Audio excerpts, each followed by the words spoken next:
હાલો મિત્રો, આજે આપણે 11જી વિજ્ઞાન પ્રકરણ નંબર 9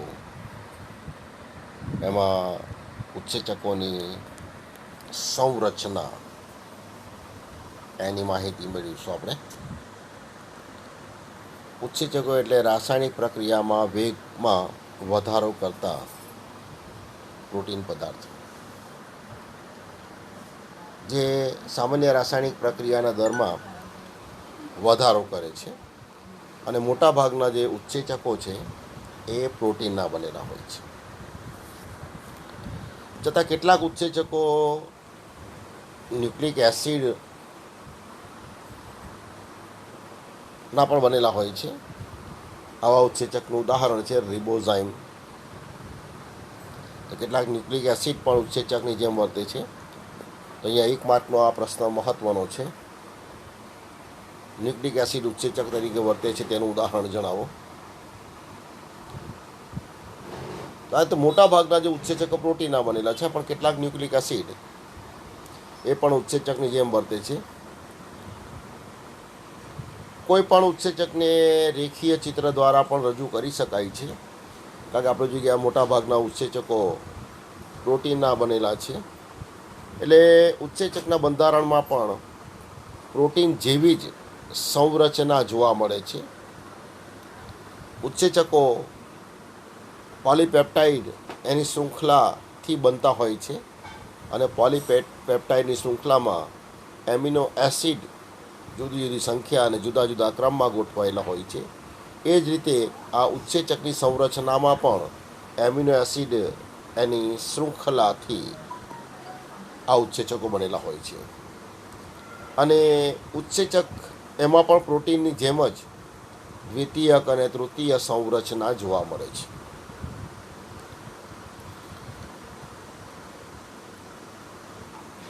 આ રીતે પોલીપેપ્ટાઇડ જે શૃંખલા છે એના બનેલા જે ઉત્સેચકો છે, એમાં પોલીપેપ્ટાઇડ શૃંખલાનો જે મુખ્ય ભાગ જે પોતાની ઉપર જ સ્વયં કુંતલિત હોય છે. આપણે ઊનના પોલા દડાની માફક એનું ગોઠવાયેલું તૃતીય સ્વરૂપ જોઈ ગયેલા આપણે અહીંયા. તો પોલીપેપ્ટાઇડની શૃંખલા સ્વયં કુંતલિત એટલે કે પોતાની ફરતે જ ઊનના પોલા દડાની જેમ વીંટળાય છે. તેને આપણે ઉત્સેચકનું તૃતીય સ્વરૂપ તરીકે ઓળખીએ. તો આ જે શૃંખલા આડી અવળી ગોઠવાયેલી હોય છે, જેને કારણે એની અંદર ઘણા બધા ખાંચા અથવા ગુહા બની શકે છે. આ ખાંચા અને ગુહા એને વિશિષ્ટ સક્રિય સ્થાન તરીકે ઓળખવામાં આવે છે. આ સક્રિય સ્થાન એવું સ્થાન છે કે જ્યાં ઉત્સેચક સાથે પ્રક્રિયાથી આવીને જોડાય છે અને ઉત્સેચક પ્રક્રિયાથી સંકુલનું નિર્માણ થાય છે. અને આ જે સક્રિય સ્થાન બને છે ત્યાં ચોક્કસ ખાંચા કે ગુહા બને છે. એટલે ચોક્કસ રચના ધરાવતો પ્રક્રિયાથી જ એની સાથે ત્યાં જોડાય છે. કોઈ પણ પ્રક્રિયાથી કોઈ પણ ઉત્સેચક સાથે જોડાઈ શકતો નથી.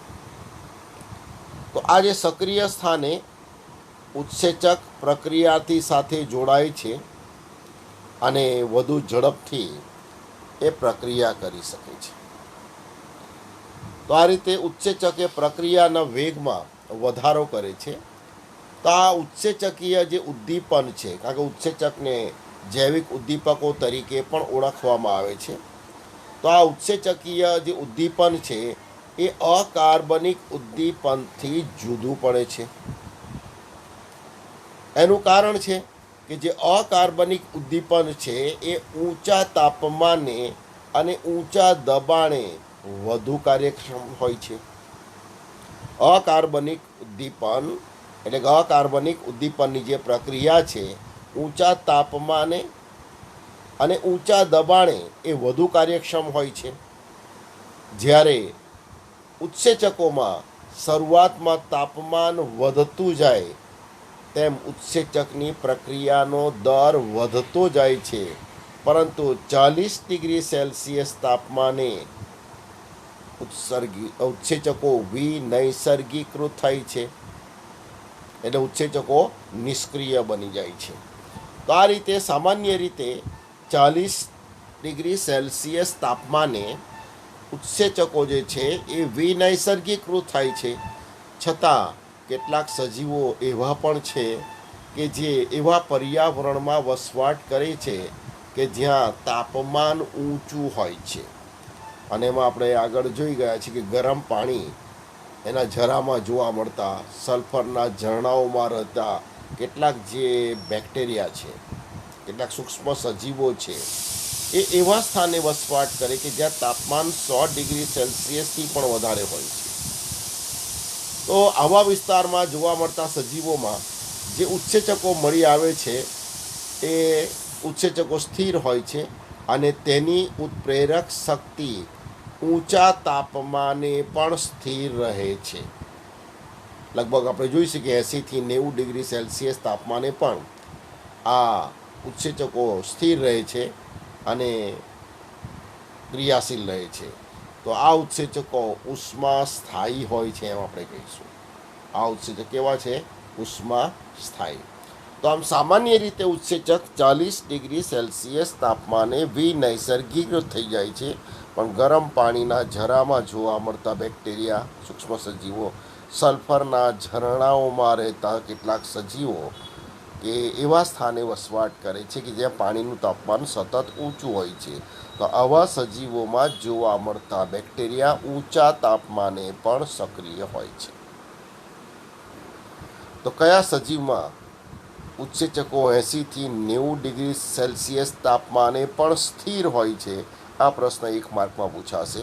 એટલે ગરમ પાણીના જરામાં અથવા સલ્ફરના ઝરણાઓમાં જોવા મળતા જે ઉત્સેચકો છે એ ઊંચા તાપમાને પણ સ્થિર હોય છે.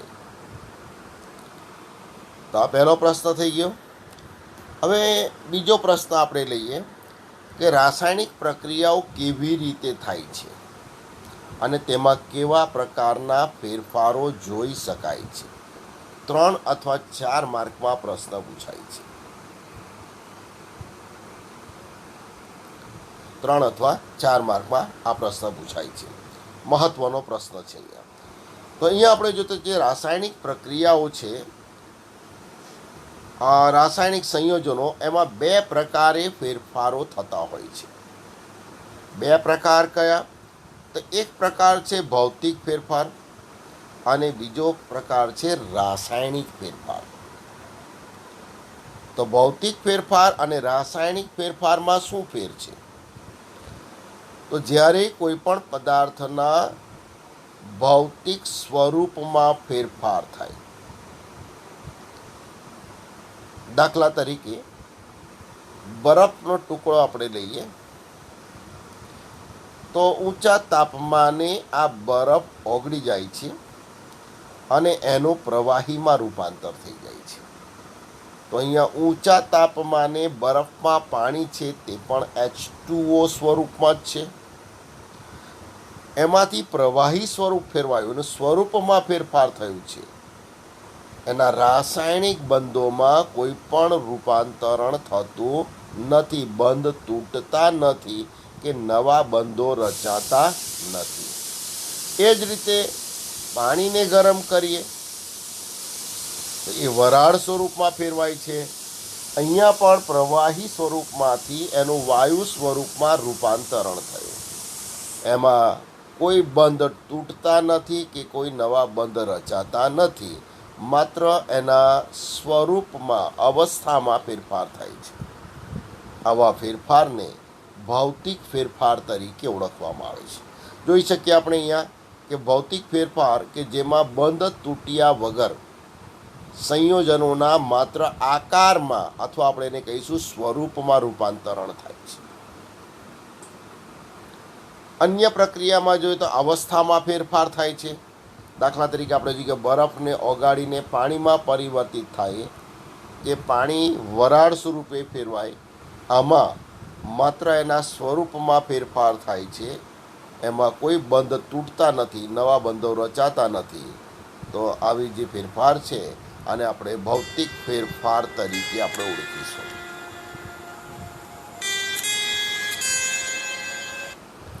આવા ફેરફારને આપણે ભૌતિક ફેરફાર તરીકે ઓળખીશું અને આવી ક્રિયાઓ એને આપણે કહીશું ભૌતિક ક્રિયાઓ.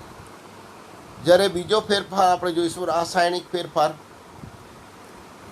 તો આ ફેરફાર વખતે બંધો તૂટે છે અથવા નવા બંધો રચાય છે,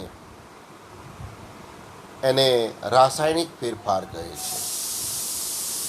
બંધો તૂટે અથવા નવા બંધો રચાય, આવા ફેરફારને આપણે રાસાયણિક ફેરફાર કહીશું. અને દ્રવ્ય એમાં રૂપાંતરણની ક્રિયા થાય છે.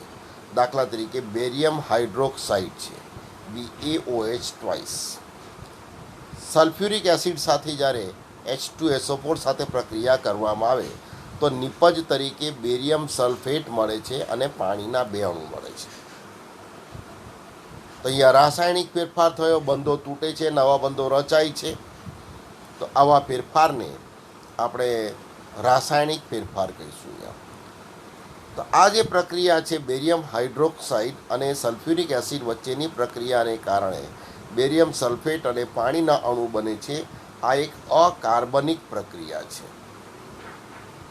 તે જ રીતે સ્ટાર્ચનું જો જળ વિભાજન કરવામાં આવે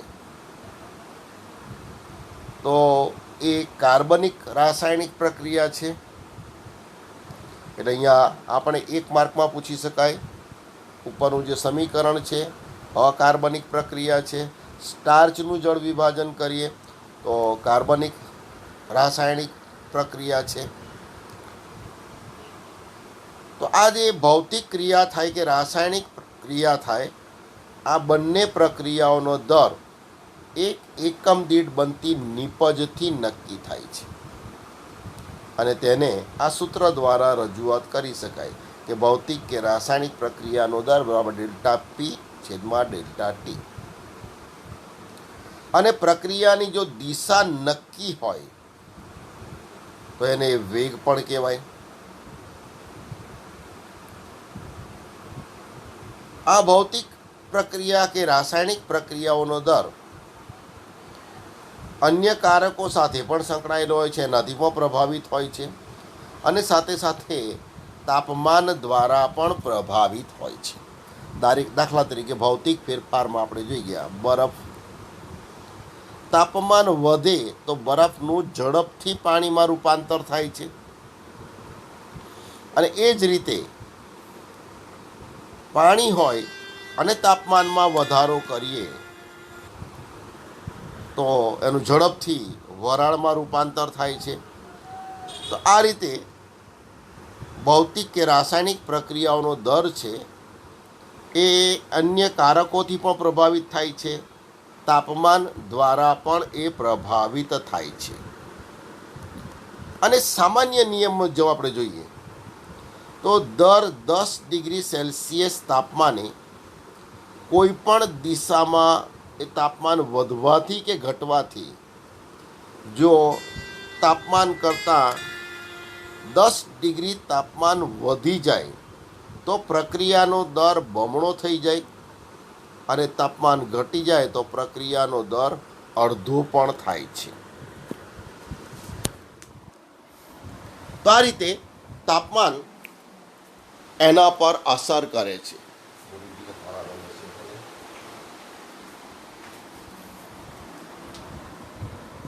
તાપમાન પ્રક્રિયાના દર પર અસર કરે છે.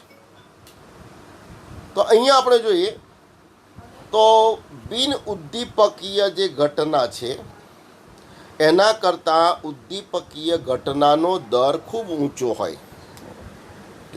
એટલે કોઈ પણ પ્રક્રિયા ઉદ્દીપક એટલે કે જૈવિક ઉત્સેચક વગર જૈવિક ઉદ્દીપકો જો થાય તે પ્રક્રિયા ખૂબ ધીમી ધીમી થાય. પણ જ્યારે એ પ્રક્રિયા સાથે જૈવિક ઉદ્દીપકો જોડાય, ઉત્સેચકો જોડાય તો પ્રક્રિયાનો દર ખૂબ ઝડપથી વધી જાય છે. તો અહીં આપણે જોઈશું કે ઉત્સેચકીય ઉદ્દીપનની ક્રિયા થતી હોય ત્યારે તેનો વેગ અતિશય ઝડપી હોય છે અને આ જ ઘટના ઉત્સેચકીય ઉદ્દીપન વગર થાય તો ખૂબ જ ધીમી થાય છે. ઉદાહરણ આપેલું છે અહીંયા આપણે કે આપણા શરીરમાં ચયાપચયની દેહધાર્મિક ક્રિયા થાય છે અને CO2 વાયુ ઉત્પન્ન થાય છે. આ કાર્બન ડાયોક્સાઇડ પેશીકોષોમાંથી રુધિરમાં ઉમેરાય છે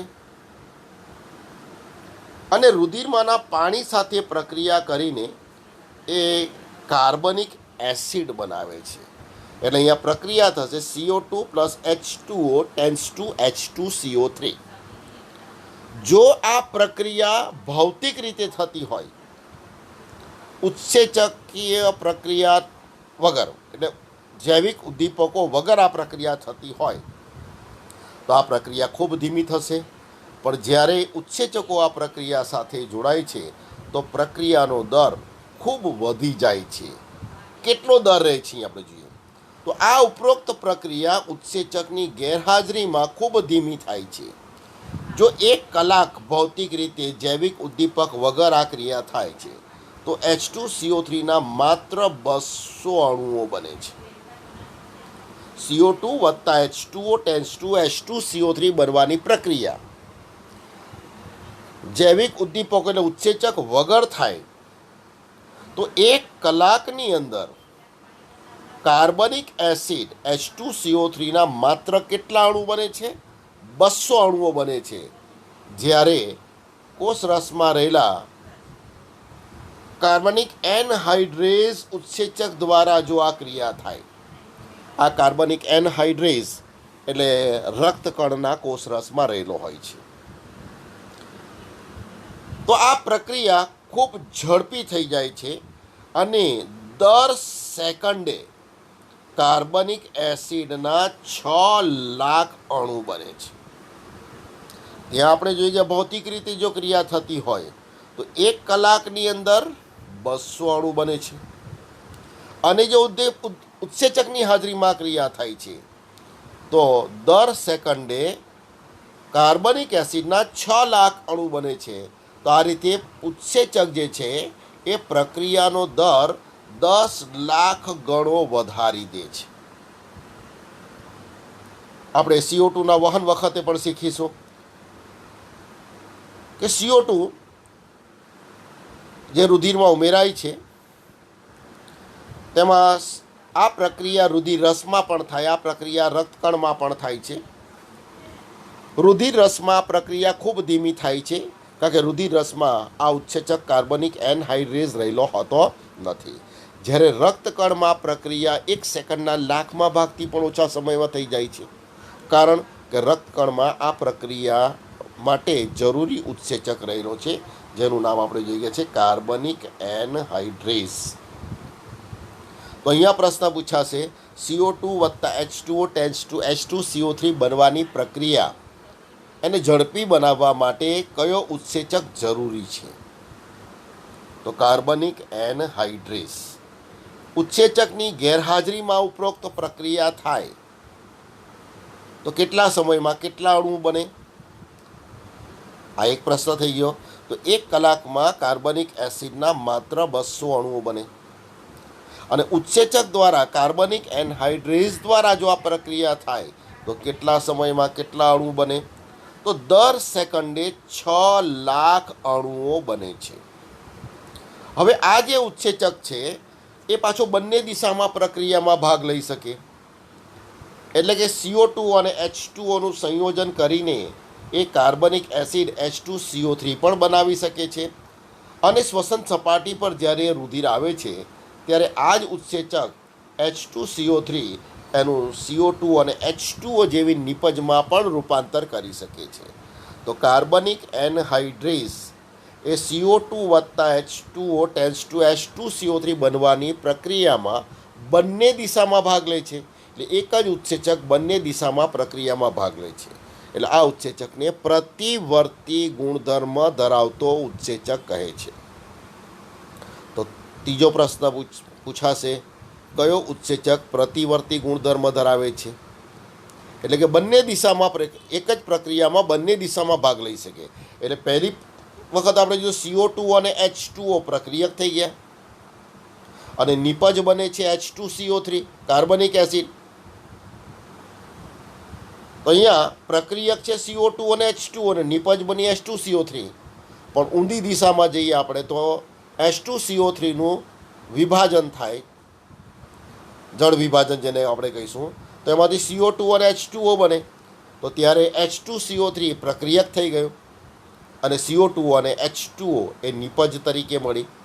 તો આ રીતે કાર્બનિક એનહાઇડ્રેસ એ પ્રતિવર્તી ગુણધર્મ ધરાવતો ઉત્સેચક છે અને બંને દિશામાં પ્રક્રિયામાં ભાગ લે છે.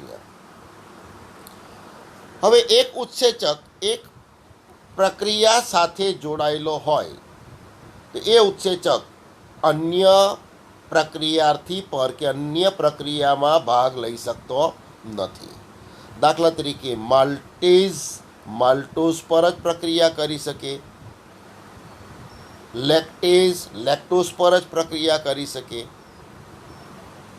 લાઇપેઝ ચરબીનું જ પાચન કરી શકે, પ્રોટીએઝ પ્રોટીનના પાચન સાથે જ સંકળાયેલો છે, અને પ્રોટીએઝ પાછા જુદા જુદા છે કે જે પ્રોટીનના ચોક્કસ સ્વરૂપમાં રૂપાંતર કરતો હોય, અને જુદા જુદા સ્વરૂપમાં રૂપાંતર કરવા માટેના ઉત્સેચકો પણ જુદા હોય છે. તો આ રીતે દરેક પ્રક્રિયાથી પર પ્રક્રિયા કરતા ઉત્સેચકો જુદા હોય છે. જુદા જુદા પ્રક્રિયા સાથે સંકળાયેલા ઉત્સેચક પણ જુદા હોય છે.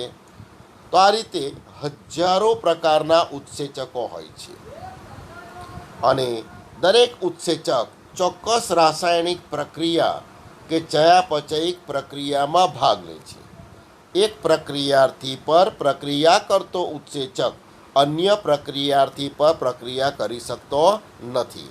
એક રાસાયણિક પ્રક્રિયા સાથે સંકળાયેલો ઉત્સેચક અન્ય રાસાયણિક પ્રક્રિયામાં ભાગ લઈ શકતો નથી. અને પાછું આપણે જોઈએ કે પ્રક્રિયા એક જ હોય પણ એના સોપાનો વધારે હોય. તો અહીંયા આપણે જોઈએ તો ઘણા બધા સોપાનોવાળી જે રાસાયણિક પ્રક્રિયા છે એમાં પ્રત્યેક સોપાન એક જ જટિલ ઉત્સેચક કે જુદા જુદા ઉત્સેચકોથી ઉત્પ્રેરિત થાય છે. તો એક સોપાન માટે એક ઉત્સેચક છે, બીજા સોપાન માટે બીજો ઉત્સેચક છે. એક જ ઉત્સેચક સમગ્ર રાસાયણિક પ્રક્રિયાને પૂર્ણ કરતો નથી. તો આ રીતે સમગ્ર ચયાપચયિક પથની અંદર જુદા જુદા તબક્કે જુદા જુદા ઉત્સેચકો ભાગ લે છે અને આપણે એને ચયાપચયિક પથ તરીકે ઓળખી ગયા. દાખલા તરીકે એક ચયાપચયિક પથ છે જેને આપણે ગ્લાયકોલાઇટિક ચક્ર કહીશું, અથવા એને આપણે EMP પથ તરીકે ઓળખીશું, જે 14મા પ્રકરણમાં શ્વસનમાં આવશે. ગ્લાયકોલાઇટિક ચક્ર અથવા EMP પથ એમ્બેડેન, મેયરહોફ અને પરનાસ નામના વૈજ્ઞાનિકોએ આ પથનું સંશોધન કરેલું છે. તો આ EMP પથ દરમિયાન ગ્લુકોઝના એક અણુમાંથી પાયરુવિક એસિડના 2 અણુ બને છે. ગ્લુકોઝ 6 કાર્બનયુક્ત છે અને એમાંથી 3 કાર્બનયુક્ત પાયરુવિક એસિડના 2 અણુઓ બને છે. આ પ્રક્રિયા એક જ સોપાનમાં એક જ તબક્કામાં પૂરી થતી નથી, પણ આ પ્રક્રિયા જુદા જુદા 10 તબક્કાઓમાં થાય છે અને 10 જુદા જુદા તબક્કે 10 જુદા જુદા ઉત્સેચકો પ્રક્રિયામાં ભાગ લે છે. તો આ રીતે ગ્લુકોઝમાંથી પાયરુવિક એસિડ બનવાની જે પ્રક્રિયા છે એ 10 જુદા જુદા સોપાનોમાં થાય છે અને દરેક સોપાન માટેના ઉત્સેચકો જુદા જુદા હોય છે. હવે આ સમગ્ર પ્રક્રિયામાં 1 કે 2 તબક્કા ઉમેરવામાં આવે તો પછી નિપજો અલગ અલગ મળે છે અને અલગ અલગ ચયાપચયિક પથ બને છે. દાખલા તરીકે EMP પથમાં ગ્લુકોઝમાંથી પાયરુવિક એસિડના 2 અણુ તો બની ગયા. હવે આગળની જે પ્રક્રિયા છે એમાં 1 કે 2 આપણે સોપાનું ઉમેરીએ તો દાખલા તરીકે પ્રાણીઓમાં જે સ્નાયુઓમાં ઓક્સિજનની ગેરહાજરીમાં શ્વસન થાય છે જેને આપણે કહીશું અજારક શ્વસન. તો અજારક શ્વસન સ્નાયુમાં જ્યારે થાય છે ત્યારે પાયરુવિક એસિડ એમાંથી લેક્ટિક એસિડનું નિર્માણ થાય છે. બરાબર. જ્યારે સામાન્ય જારક તબક્કો હોય તેમાં પાયરુવિક એસિડ જ બને છે. અજારક તબક્કામાં ઓક્સિજનની ગેરહાજરીમાં પાયરુવિક એસિડનું લેક્ટિક એસિડમાં રૂપાંતર થઈ જાય છે. પણ જ્યારે આ જ પ્રક્રિયા આગળની યીસ્ટમાં થતી હોય તો યીસ્ટમાં આથવણ દરમિયાન એટલે કે અજારક શ્વસન દરમિયાન ઇથેનોલનું નિર્માણ થાય છે. એટલે અહીંયા આપણે જોઈએ કે પાયરુવિક એસિડનું જ દહન થાય છે, અજારક દહન જ થાય છે. પણ જ્યારે પ્રાણીઓમાં સ્નાયુમાં અજારક શ્વસન થાય તો નિપજ તરીકે આપણે જોઈએ લેક્ટિક એસિડ બને છે. આ જ પ્રક્રિયા અજારક શ્વસનની યીસ્ટમાં થાય છે તો એની અંદર નિપજ તરીકે ઇથેનોલનું નિર્માણ થાય છે. તો આ રીતે જુદી જુદી દિશાઓમાં અને જુદા જુદા પ્રકારના ઉત્પાદનોનું નિર્માણ શક્ય બને છે. તો અહીંયા આપણે જો ગ્લુકોઝમાંથી તો એક જ નિપજ બનેલી પાયરુવિક એસિડ, પણ પછી પાયરુવિક એસિડનું દહન કયા માધ્યમમાં થાય છે? એ જુદો ચયાપચયિક પથ બને છે અને જુદા જુદા ઉત્પાદનો મળે. જોઈએ આપણે કે સ્નાયુઓમાં પાયરુવિક એસિડ એનું અજારક દહન થાય તો લેક્ટિક એસિડ બને છે. આ જ પ્રક્રિયા જ્યારે યીસ્ટમાં થાય છે તો એમાં નિપજ તરીકે ઇથેનોલ મળે છે, અથવા આપણે એને કહીશું ઇથાઇલ આલ્કોહોલ. તો આ રીતે ઉત્સેચક એના માટે આપણે જોઈએ કે એક નિશ્ચિત પ્રક્રિયા માટે અથવા નિશ્ચિત પ્રક્રિયાર્થી પર પ્રક્રિયા કરતો ઉત્સેચક નિશ્ચિત હોય છે. એક પ્રક્રિયાર્થી પર પ્રક્રિયા કરતો ઉત્સેચક બીજા પ્રક્રિયાર્થી પર પ્રક્રિયા કરી શકતો નથી. તો આ રીતે તો હજારો પ્રક્રિયક છે, હજારો પ્રક્રિયા થતી હોય છે. તો દરેકની સાથે સંકળાયેલા ઉત્સેચકો જુદા જુદા હોય છે. અને જો ઉત્સેચકીય પ્રક્રિયા એક કરતાં વધુ સોપાનોમાં થતી હોય છે તો દરેક સોપાનમાં જુદા જુદા ઉત્સેચકો પ્રક્રિયામાં ભાગ લેતા હોય છે, અને એને આપણે ચયાપચયિક પથ તરીકે ઓળખી ગયા. અને આ સોપાનોમાં થતી પ્રક્રિયામાં એક બે સોપાન જો ઉમેરવામાં આવે તો પછી ચયાપચયિક પથ પણ બદલાઈ જાય છે અને નિપજો પણ જુદી જુદી મળે છે. તો આ રીતે આપણે ઉત્સેચકીય રાસાયણિક પ્રક્રિયાઓ કેવી રીતે થાય છે અને એમાં આપણે કેવા પ્રકારના ફેરફારો થાય છે તે આપણે સમજી ગયા. Thank you all.